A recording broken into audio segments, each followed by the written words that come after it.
So, after 18 long months in Build 42 Unstable, we are finally closing in on the stable release, with today's Thursday blog post announcing this great news. And in this video, I will be explaining why it is such a big deal, everything we know, and how to prepare. But first, let's have a quick run through the announcement post. Hello survivors, it's July 9th, something of a key date in PZ lore, so we felt it was a great time to check in with you to lay out our overall plans for the rest of the year. So pack up the car, fuel up the generator, and let's get ready for a loot run. So if you don't know the significance of July 9th, it is the day of the Nox event, and the day you start on when you spawn in. And shout out to this guy on Reddit who basically predicted it. People called him crazy, and I agreed. And while it isn't out today, we are just weeks away. Unstable Build 42.20 is in the testing phase, and it's a big one, with a few yet to be revealed surprises a big portion of the team has been designing and creating. We'll announce the specifics once the update is complete, and are targeting a release later this summer. Additionally, Unstable players will want to be aware that we have also been addressing issues around the following: character spawns, controllers, meat yield from Butcher Hut, vehicle towing, zombie culling in multiplayer, map chunk loading when driving in multiplayer, and loads more. Due to a large content update, unfortunately, 42.19 save games will not be transferable to 42.20. However, you have at least a few weeks before the release from this point to play out your games. 42.19 will still be available on the outdated Unstable branch if you choose. So if you do have a long-term save you would like to continue, just right-click Zomboid in Steam, Properties, Versions and Betas, and stick to Outdated Unstable. This issue of saves not transferring between versions is a big reason I've barely played this year. Since first playing Build 42, I've been unable to return to Build 41. The animals, the lighting, the map upgrades and basements are all features I could no longer go without. But as is the nature of Unstable, consistent patches made long-term runs impossible, especially as a mod enjoyer. With each new update bricking saves and breaking mods, I just couldn't commit to any long-term run. But now, we're finally close to enjoying this great version of the game without all of that hassle. At this point, we have identified 42.20 as the build candidate that will move to the stable branch, and barring unforeseen circumstances, when it launches, it will do so as the default launch option on Steam. I'm sure there's a big portion of the player base who don't even know about the Build 42 beta, and as such, they will load up one day, and with this being the default launch, they'll be in for an incredible surprise. Build 41 is obviously very good, but I think Build 42 is so many levels above. The move to stable marks an important milestone for Unstable beta players who have been dealing with save breakages from multiple updates, and likewise for mod authors to have a far less changeable platform to build upon. Of course, this will also introduce Build 42 to the broader community that doesn't choose to opt in to Unstable builds, and allow us to gather feedback from those players as well for more uninterrupted, longer-term playthroughs. The mods are another huge thing that will benefit from this, but we'll get to that. Once all PZ players are on the stable version,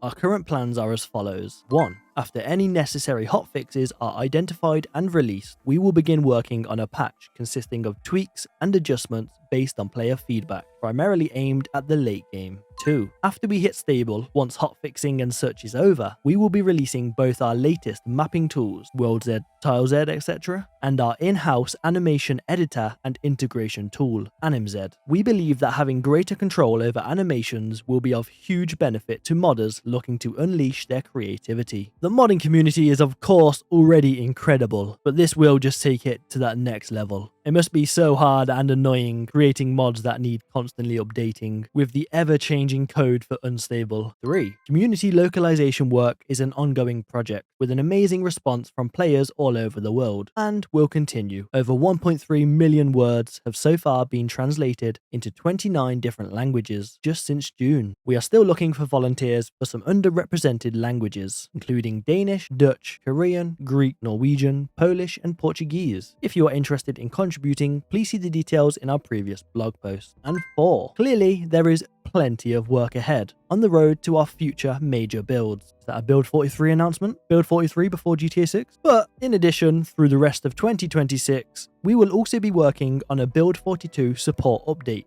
that focuses on optimization, additional modding support, and some player requested features and polish that didn't quite make the Build 42 Stable cutoff.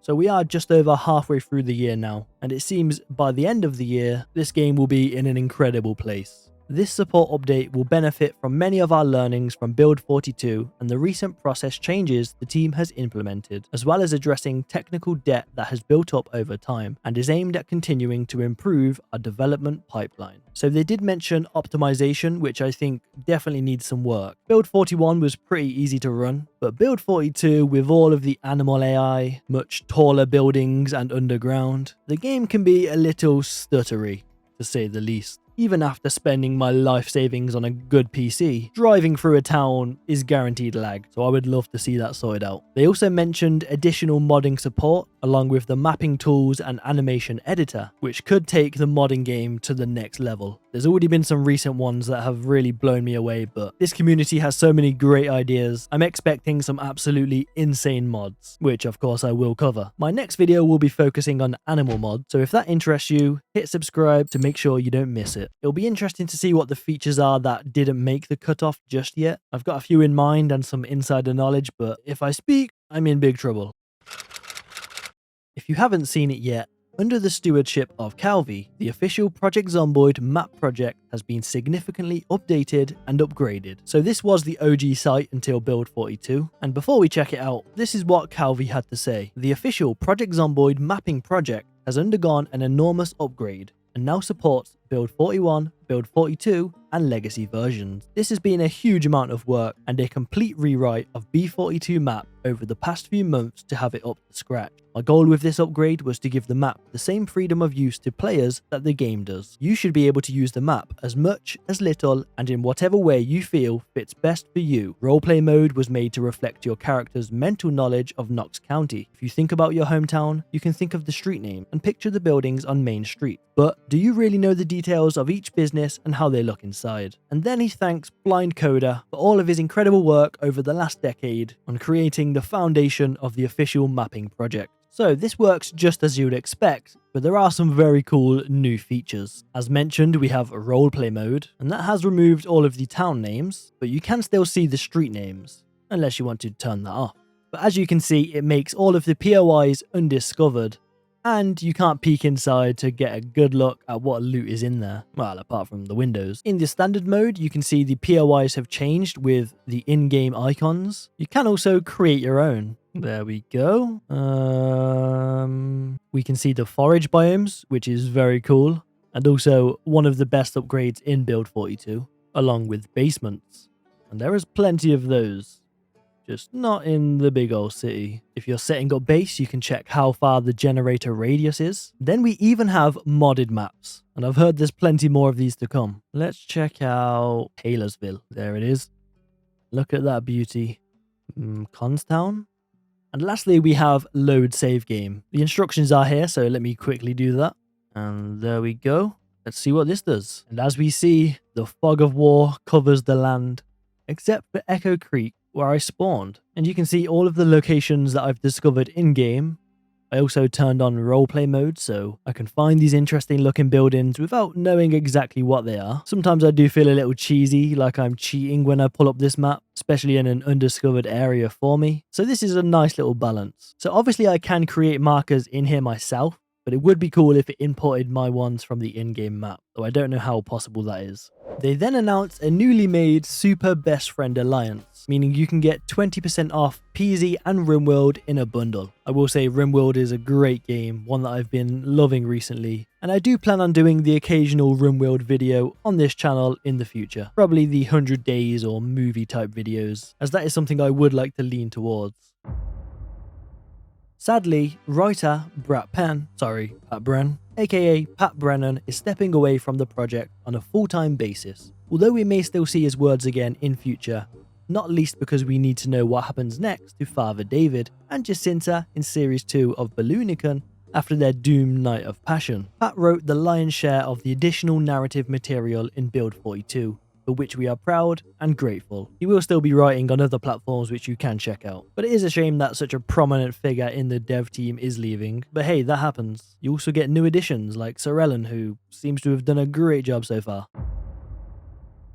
We are also keen on a new initiative to assist medium to large game server providers. If you have lots of Zomboid servers under your care, you can email them to get access to a channel for giving feedback and discussing hosting the game. As always, we thank you for your continued support and constructive feedback. And don't forget to throw some bandages and an extra bottle of water in the glove box for the road ahead. The Indie Stone. So, while we have no set date yet, they did say the aim is to release within summer, meaning we are just weeks away from playing stable. And there are many reasons that is a big deal. There is genuinely a massive chunk of players that refuse to play Build 42 whilst it's in unstable. So all of those Build 41 players will finally be able to enjoy this great version. There are of course a few bugs that need fixing, but I think the game right now is in a great place, and my only issue with it has been the saves and mods getting ruined. But with 42.20, that means the baseline code for this game will be locked in. There will still be plenty of patches for hotfixes and such, but they won't be so major that mods need massive rewrites or anything. And you and I can finally lock into some real long-term runs, as I've really been wanting to do some 100-day movies on this channel. But I have such an erratic schedule that I'm never able to just grind it all out before an update comes out and breaks the save, which has happened a few times, leading to me scrapping those videos. So expect some bangers later this year. The same goes for multiplayer. That will be much more stable now. I did originally have a community server set up on my Discord, but knowing the lifespan of each server was only a few weeks made it hard for me to manage. So I'll definitely get it back up and running once stable is released. Though it would be nice if I could find some help, get a server moderator or manager. One thing to note for those hosting servers on Build 41 is that Build 42 is a lot more resource intensive. With all of the animal AI high-rise buildings, the performance will definitely take a hit, so you should probably consider upgrading or reducing the player count. And those on Build 41 right now who are playing on the default branch, if you have a save you would like to continue, you should definitely back up your save and mods if you have any, because when this drops it will auto update, and that could brick your save. But yeah, I am truly excited for this to release, and I have plenty of content planned. This was just a quick video I thought I should make. I am in a heatwave with an injury right now, but I am very excited for this to release. So let me know down below if you guys are hyped, leave a like, I'll see you in the next one, and peace.